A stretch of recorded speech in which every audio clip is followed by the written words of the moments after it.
আজ আমি একটা ভেজ ডালের রেসিপি তোমাদের সঙ্গে শেয়ার করছি। প্রথমে কড়াইয়ে সোনা মুগ ডাল দুটো তেজপাতা দিয়ে ভেজে নিলাম। তারপর এদিকে প্রেশার কুকারে ওটাকে 3টে সিটি মেরে নেবো। তারপর কড়াইয়ে সাদা তেল গরম করে কাজু কিশমিশটাকে ভেজে রেখে দিচ্ছি। তারপর ওই তেলেই কয়েকটা পনিরের টুকরো ভেজে রেখে দিলাম। পনির দিলে ডালের টেস্টটা খুব সুন্দর আসে। তারপর সবজিগুলোকেও ভেজে নিচ্ছি। এখানে আমি সবজিতে আলাদা করে কোনো নুন অ্যাড করিনি, নাহলে সবজিগুলো ওভারকুকড হয়ে যেতে পারে। ফুলকপি, গাজর, বিনস আর মটরশুঁটি সব সবজি ছোটো ছোটো করে টুকরো কেটে রেখেছিলাম, ভেজে নিলাম। তারপর কড়াইয়ে ঘি গরম করে গোটা গরম মশলা আর সাদা জিরে ফোড়ন দিয়েছি।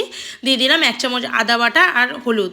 ভালো করে মশলাটাকে নাড়াচাড়া করে নিচ্ছি। মশলাটা একটু কষিয়ে এলে এর মধ্যে দিয়ে দিলাম টমেটোর টুকরো আর লবণ দিয়ে দিয়েছি। টমেটোটা নরম হয়ে গেলে সেদ্ধ করে রাখা ডালটা দিয়ে, ডাল ফুটে উঠলে কয়েকটা ছেঁড়া কাঁচা লঙ্কা আর ভেজে রাখা সবজিগুলো দিয়ে ভালো করে মিশিয়ে নিচ্ছি।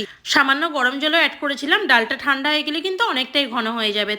সব কিছু ভালোভাবে মিশে গেলে নামানোর আগে ঘি, গরম মশলা গুঁড়ো আর ওই ভেজে রাখা কাজু কিশমিশটাও দিয়ে দিয়েছিলাম আর সামান্য চিনি অ্যাড করেছি।